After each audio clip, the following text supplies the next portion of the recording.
Hey guys, Rachele here with Amethyst Ascension, and today I'm going to be doing a little VR2, or a VR2, Little Cosmic Crow. And this has been going around for a couple of months, I believe, but I'm kind of slow on the uptake. So, this tag is... And I thought I had it on my page, but I don't. I think it's Get to Know Your Witches tag. So I'm just going to jump in. There's 15 questions. Does your sun sign, zodiac sign, portray you correctly? If not, does your other planetary signs? Well, for the most part, I would say yes. Also including not just my sun sign, but my rising sign and my moon sign. So with all of those taken into account, I would say that they're pretty correct. What songs bring you the most magical vibes? Well, I've always been a rock and roll girl. So, I mean, I like other stuff too, like Celtic bagpipes. I love that. I love, oh gosh, what's the name of it? Oh, I can't remember. It's almost like choir-like. That's typical, right? I should have wrote that part down, because you know my memory. But I love Stevie Nicks, like Rhiannon. Sully, you're just looking for trouble, aren't you? I got your number, buddy. Rhiannon, Heart, Barracuda, Magic Man, stuff like that. Yeah. All right. Which one of your deities, guides, ancestors is most sarcastic with you? If this doesn't apply to you, which of your tarot oracle decks is?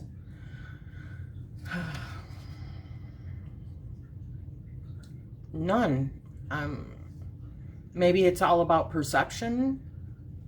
Maybe if you feel like they're being sarcastic because of, I don't know. That's not something that I have experienced, but granted, when it comes to deities, I mean, I've said this before in my previous videos that I do not believe in like different gods. I am more about the power of one, the law of one, I should say. And, you know, that God is consciousness and it's Mother, Father, God. But I do look at other gods as in archetypes of God, you know, different types of energies representing the whole. But I believe that we all are that. So I don't ever really see that as sarcastic, other than if I say something sarcastic in my own mind that I'm saying to myself. But, as far as tarot decks or oracle decks, I would say that I have had where I've done a reading and something that you would not think would come up in the reading would maybe seem like it was trying to be sarcastic, but I really don't, or just trying to give you a hard time, right? Or just like putting something right in your face. Okay, I think he needs to go out. Sorry, guys. Okay, sorry. So yeah, I don't really see anything as sarcastic. 4, biggest witchy mess up or misinterpretation.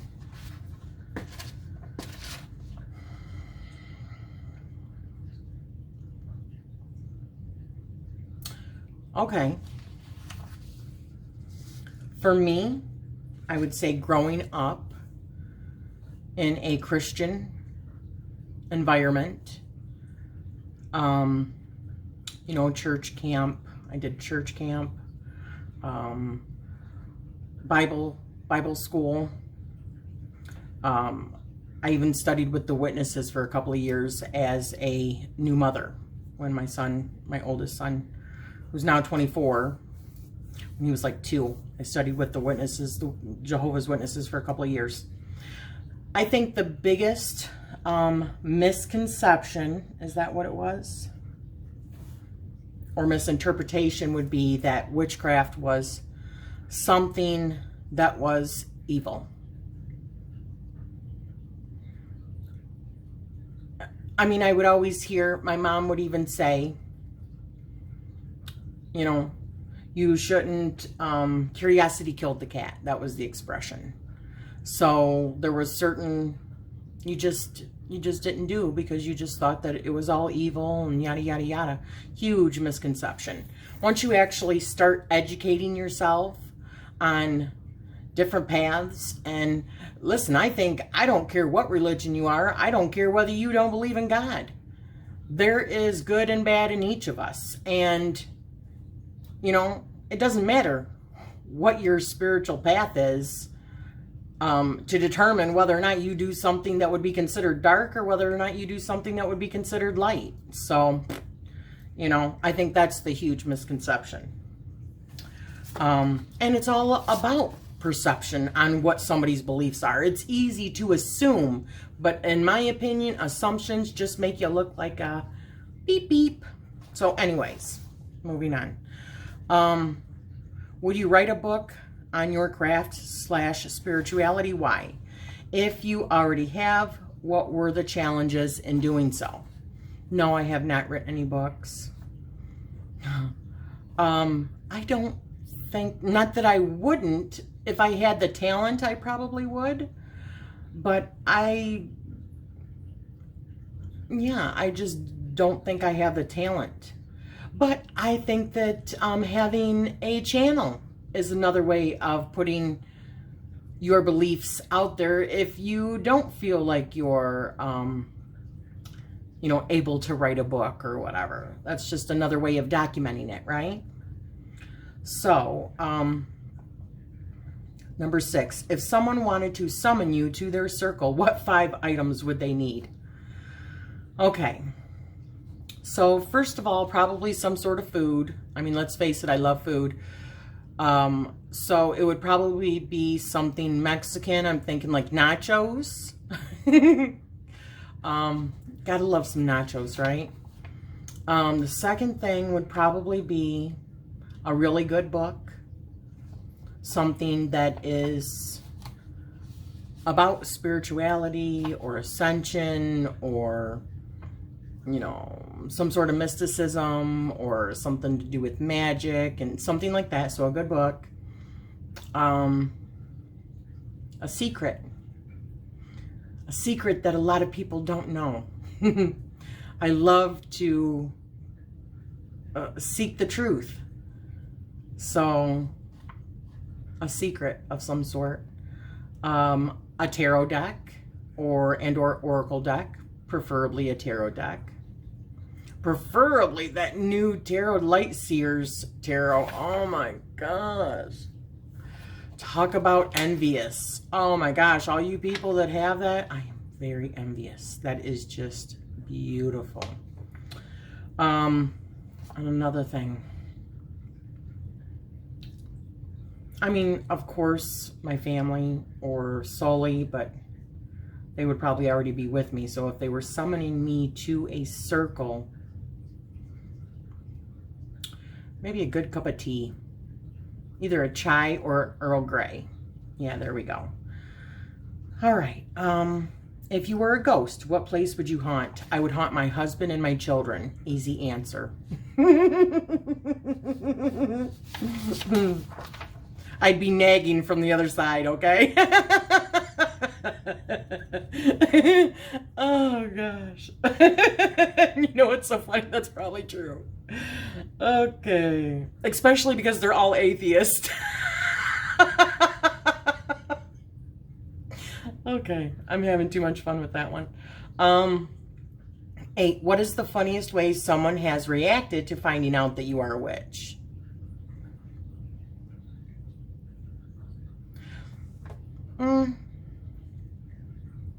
Really, I think it's more commonplace nowadays.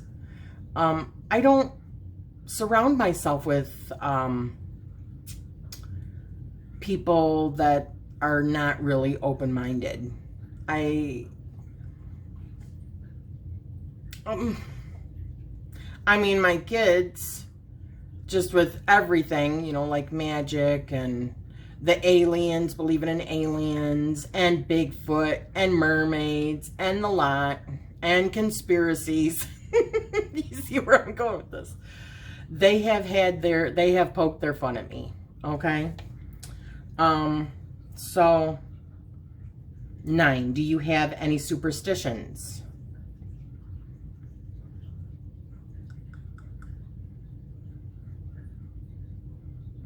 I mean, one of the things that I've learned throughout the years, because I'm 48 and a half, is never say never. Because every single time that I said I would never do that, the universe said, I'm going to kick your ass and show you that that's probably not the case. So I always try to never say never anymore, because I don't want those hard lessons. So that, and sometimes when you say something, I'll knock on wood just to kind of, you know, get that bad mojo off me, right? If you could possess any fantasy magic, what would your power be? Okay, I used to be part of this online community called Second Life. I used to have a store. I'm getting ready to actually close it down, but I've had pardon me, just a second. Okay. Anyways, as I was saying, I was a part of Second Life, and Second Life is an online community. Kind of like a video game, you would think, but it's really not a video game. There's like real stuff that's going on. There's a real commerce that sells tons and tons of dollars worth of merchandise every single day. It's got its own money exchange, and it's called Linden's. So anyways, in that particular world, there's something called teleporting, where if you're trying to go to another sim or another location, you just simply like hit the teleport button or double click on the landmark for that other location, and you like beam out of one area and beam to the other area. Kind of like the movie with Christian Haydenson years and years ago. Jumper, I believe was the name of it. Jumpers. Where they could teleport from one place to another. Imagine how much better that would be for travel. No more cars. No more airplanes. If you could just boop, boop, right to the next place. That is the superpower I want. No more road rage. What is something random on your altar / altars? Random on my altars.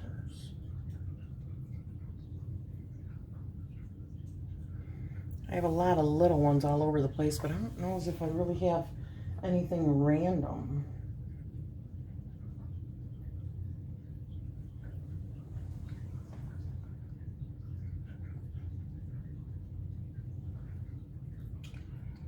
Yeah, no. I mean, I don't think I do. Little gemstones that I love, or just little trinkets. Yeah, I have this, which this is shungite, and it comes from a mine in Russia, and it's supposed to help with electromagnetic waves that come in your house. If you've seen some of my videos, you'll see we have like TVs in every room. We've got video game systems. We've got computers. What? 6 computers in this house because both of our kids live with us too. We've got a robot that is a vacuum cleaner. We've got all kinds of technology. And the microwaves, the refrigerators, you know, that kind of stuff all creates electromagnetic waves. Some of those can be harmful. And just like orgonite, shungite is supposed to actually help protect people from those type of waves. Which there's another thing coming out that many people have heard of, which is 5G, which is supposed to be very dangerous also. So I need to get some organized. So I have some of those in various spots. It is an actual, you know, stone that's mined in the earth. So maybe that's random. All right, let's see. If one of the YouTubers that you watch was a genie and they could grant you 3 wishes within their power, who would it be and what wishes?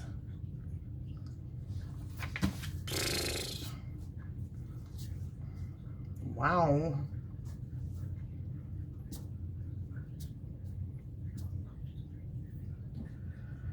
I mean, gosh. Well, I would like to go for a walk with Mags, the woodland hag. I find all that area just absolutely beautiful. I'm sure I'd be tuckered out because that's a lot of walking, but I would sure do my best, okay? As long as it wasn't too friggin' hot outside.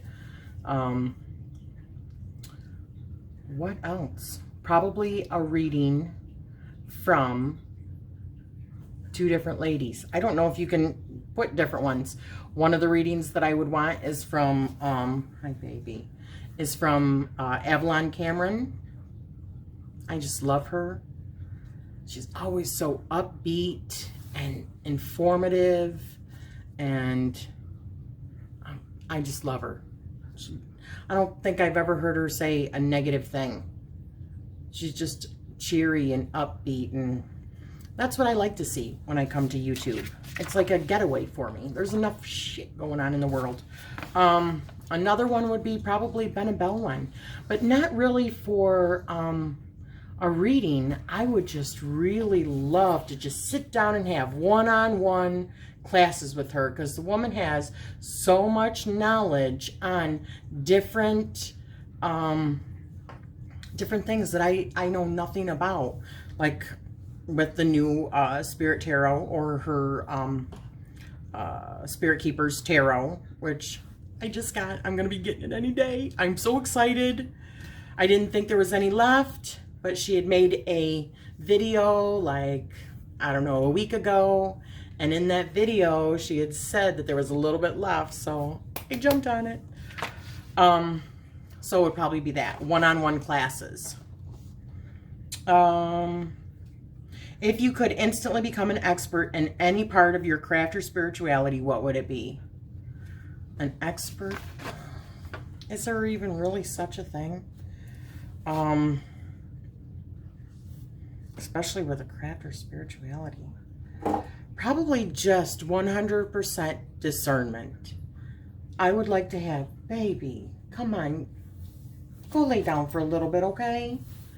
I would like to have 100% discernment, so I would know without a shadow of a doubt, because truth is very important to me, who's feeding, you know, BS on certain subjects when it comes to ascension and spirituality and all that. So that would be the answer. Number 14, when you die, what do you think will happen to you or your soul? Well, when I first, I've actually kind of always thought this, but I started reading many years ago, many of the books from Sylvia Browne. And I know she gets a bad rap from a lot of people, but I loved Sylvia Browne. I thought that she was wonderful. I even got her books from her church that she started, Novus Spiritus, all of the like workbooks and stuff. And I had a small group of people we were studying. We stopped, but just because things fell apart. I've still got all the books. I haven't touched back on them, but in one of the books she talks about what life is like on the other side, and like right after you pass, you go into like what is considered orientation. Some people end up, well, first you're greeted by like all your loved ones and all that are still on the other side, and any of your pets and stuff that you've had, you get greeted by them. And then after that, you go into orientation. And depending on how long you're in orientation, would depend on, you know, how much you needed to work through. and then you go with like one of your spiritual guides into the Hall of Records or the Akashic Records, and you review your life, and not as in a judgment, but you yourself getting enlightenment how you lived your life and how you maybe could have done this differently or done this differently, or so that you can learn and evolve. But nothing really bad. I mean, I just think it's another, but she did say, just another existence. You know, that's who we really are. That's our higher self. But over there, you can be in more than one place at a time. You can like spread your consciousness, and it's just different. But yeah, that's what I believe it is. And then if you had another life that was charted, then you would go back into that life. And if you're not, then sometimes if you're not planning on going into another life, then you might be a spirit guide for somebody else in their life that was an agreement that you made up. That sounds about right to me.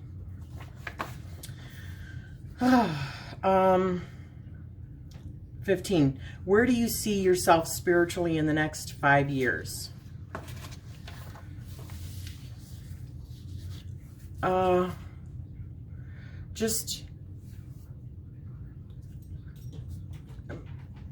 Gosh, I mean, that's a hard one. Just a more compassionate, understanding, loving person with more knowledge and understanding of like ascension, and really just keep on working at what I'm working at. That's, you know, I think people are complex, and hopefully life is all about growth and experiencing, and that's it. In order to evolve our souls, and keep on going up. So there you have it. Those were the 15 questions from Little Cosmic Crow. Get to know your tag. I hope you have enjoyed this video. If so, give me a like. Hit that subscribe if you haven't already. Don't forget about the little notification bell so that you can be notified of any new videos coming out. And I'm wishing you always love and light. Thank you so much.